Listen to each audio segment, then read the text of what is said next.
Welcome guys to Tanish Lakhani channel. In this video of mine I am going to explain you about nameplate details of 3-phase induction motor.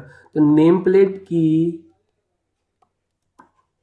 Detail explain करने की जरूरत क्यों पड़ रही है, क्योंकि motor का सिलेक्शन इंडस्ट्री में अगर आप जानते हैं तो सिर्फ ये जान के नहीं 3 फेज है मेरा, AC है, इंडक्शन मोटर है, और अगर उसकी मेरे को ज़्यादा से ज़्यादा मैं क्या करूँ एप्लीकेशन के हिसाब से कितना टॉर्क रिक्वायर्ड है उसके हिसाब से मैंने ये जान लिया कि 11 किलोवाट 15 HP की मेरे को मोटर चाहिए तो उससे काम बन जाएगा। ऐसा नहीं है, इसके अलावा भी काफ़ी डिटेल आपको पता होनी चाहिए मोटर को। अगर आप रिप्लेस करना चाह रहे हैं, नई मोटर खरीदने वाले हैं, तो power rating is not sufficient. ये जो पावर रेटिंग है आपको पता होगा, ये पावर रेटिंग जो है आपकी, ये आपका आउटपुट पावर है शाफ्ट पे जो मिलती है, ठीक है। तो सिर्फ इससे काम नहीं चलेगा, इसके अलावा आपको ये तो आपको मैकेनिकल टीम ही दे देगा, ठीक है। एज एन इलेक्ट्रिकल इंजीनियर आपका काम चालू होता है इसके बाद, ठीक है। सो होने वाले इलेक्ट्रिकल इंजीनियर जो कोर इंडस्ट्री का पार्ट होने वाले हैं, तो इस वीडियो को पूरा देख कर जाइएगा। कुछ तो इंफॉर्मेशन बेटर आपको अपग्रेड करेगी। हो सकता है आपके एग्जाम में काम ना है, बट डेफिनेटली जब आप प्रैक्टिकल फील्ड में होंगे तब आपको प्रैक्टिकली आपको चीज़ों को समझने में आसानी मिलेगी। सो सारी चीज़ें मैं आपको समझाने वाला हूँ। स्टार्ट करते सबसे पहले सीरियल नंबर 1 से। इसका ये क्या है, मैन्युफैक्चरर कौन है इसका,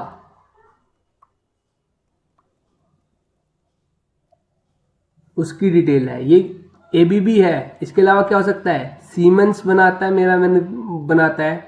अगर आपने सुना हो BHEL, BHEL is one of the manufacturer of induction motors in India, ठीक है।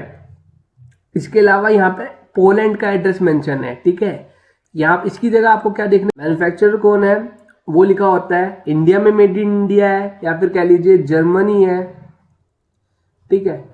whomsoever जहाँ पे भी ये बना हुआ है वो मेंशन किया जाएगा। इसके अलावा जो 3rd नंबर का है, ये है आपका कि ये यूरोपियन स्टैंडर्ड के हिसाब से बनाया गया है, ठीक है। यूरोपियन की जो गाइडलाइन है उनको कंप्लाई करते हुए बनाई गई है। और ये जो आपको बता रहा है, ये आपको मैंने पहले भी वीडियोस में बताया है, जब मैंने ड्यूटी साइकिल की मोटर और duty cycle of motor explain किया था क्या रहता है, तब ये चीज़ मैंने आपको बताई है कि ये क्या है, इंटरनेशनल स्टैंडर्ड्स है। स्टैंडर्ड है जो आपको मोटर की डिजाइनिंग करते वक्त आपको रेफर करना है, ठीक है। तो ये भी मेंशन किया जाता है, किसी भी प्रोडक्ट पे ये मेंशन किया जरूर करते हैं लोग कि भाई किस स्टैंडर्ड को रेफर करके हमने वो प्रोडक्ट डिजाइन किया है। तो ये 4 चीजें जनरल है बिल्कुल। उसके बाद जो ये आपको दिख रहा है, ये बता रहा है 3 फेज इंडक्शन मोटर है आपकी। ये जो है, इसको एक्सप्लेन करने से पहले ये है आपका मैन्युफैक्चरिंग ईयर, कि किस साल में मैन्युफैक्चरिंग ईयर, किस साल में ये मोटर बनाई गई है, ठीक है, मैन्युफैक्चरिंग ईयर। ये है आपका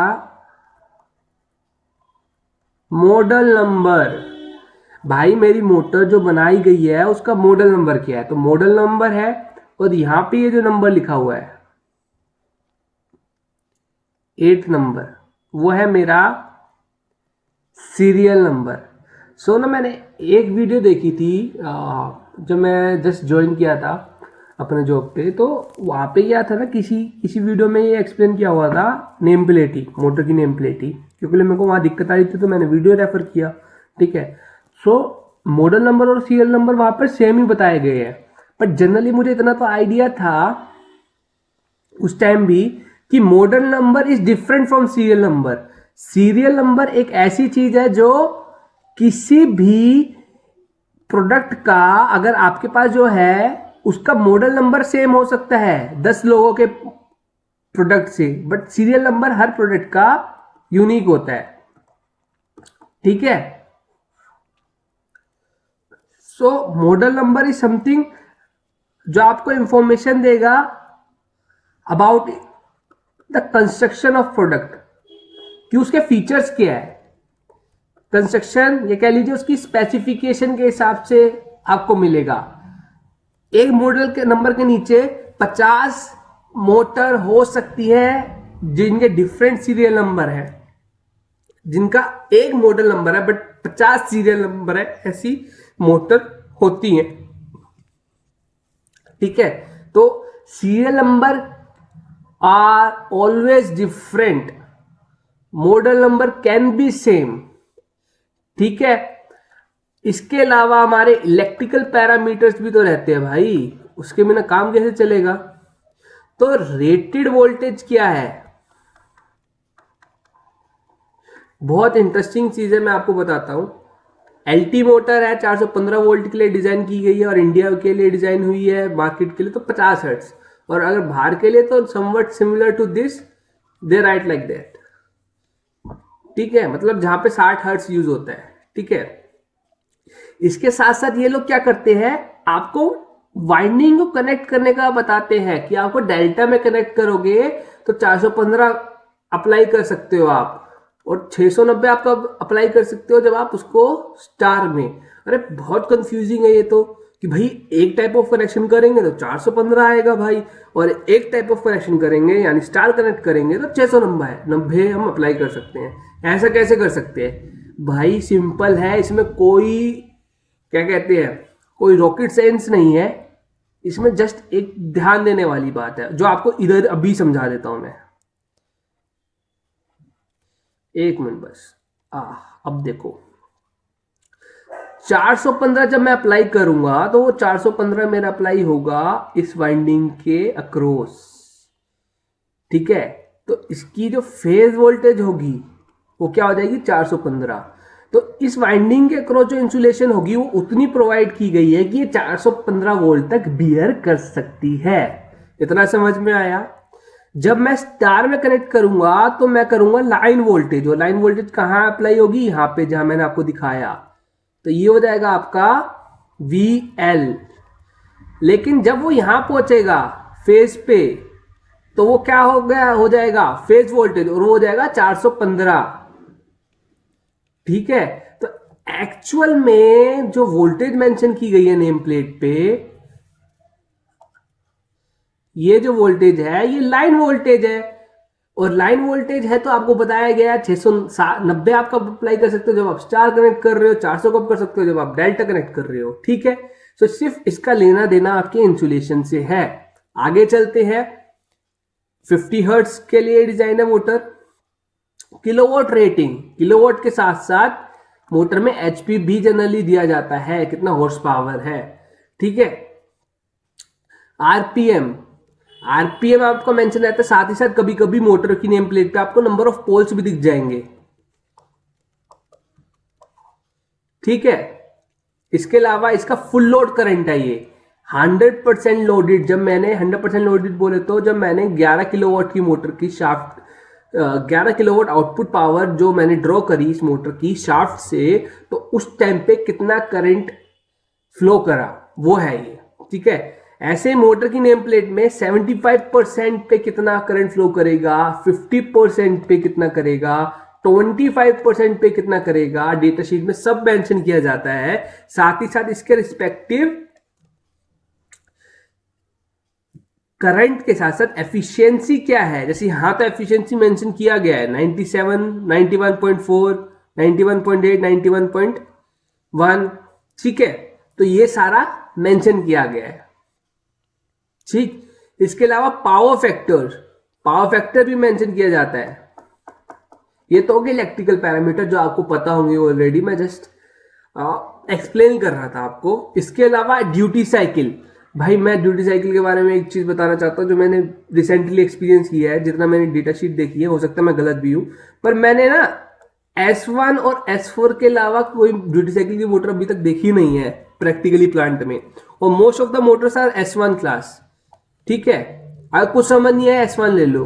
S4 कहाँ पे यूज कर रहे हैं ज्यादातर, जब क्रेन्स की मोटर के लिए होती है। नॉर्मली जब मैन्युफैक्चरिंग प्लांट में ना क्या होता है, जैसे मैं सीमेंट प्लांट का पार्ट हूं, तो वहां पे क्या करते हैं कि जो मेंटेनेंस मोटर्स होती है ना, हॉइस्ट होती है, सॉरी मेंटेनेंस हॉइस्ट या क्रेन्स कह लीजिए, उनकी मोटर्स जो होती है वो S4 क्लास की लेते हैं। बाकी सारी मोटर्स जितनी भी ले रहे हैं हम लोग S1 क्लास की ले रहे हैं। ठीक है, इसको हम रब कर लेते हैं अभी।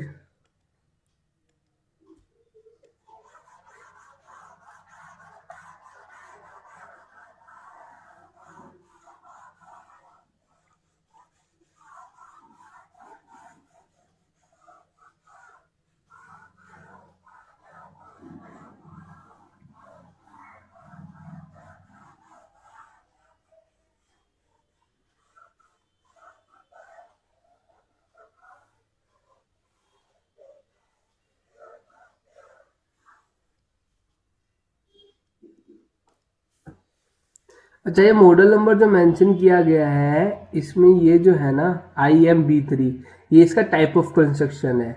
160 ml is a frame size. तो frame size is one of the factor जो आपको ध्यान रखना है। दूसरा, type of construction of motor, ये आपको ध्यान रखना है। ठीक है, इसके अलावा ये दो चीजें हैं जो आपको लगभग हर मोटर में सेम मिल जाएंगी। मिनिमम रिक्वायरमेंट है ये भाई कि इंसुलेशन क्लास जो होनी चाहिए मोटर की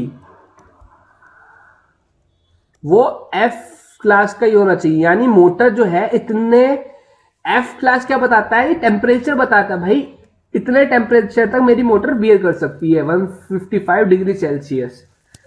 फोर्थ, IP प्रोटेक्शन बोले तो पहला नंबर आपको बताता है सॉलिड से प्रोटेक्शन, दूसरा नंबर आपको बताता है वाटर से प्रोटेक्शन।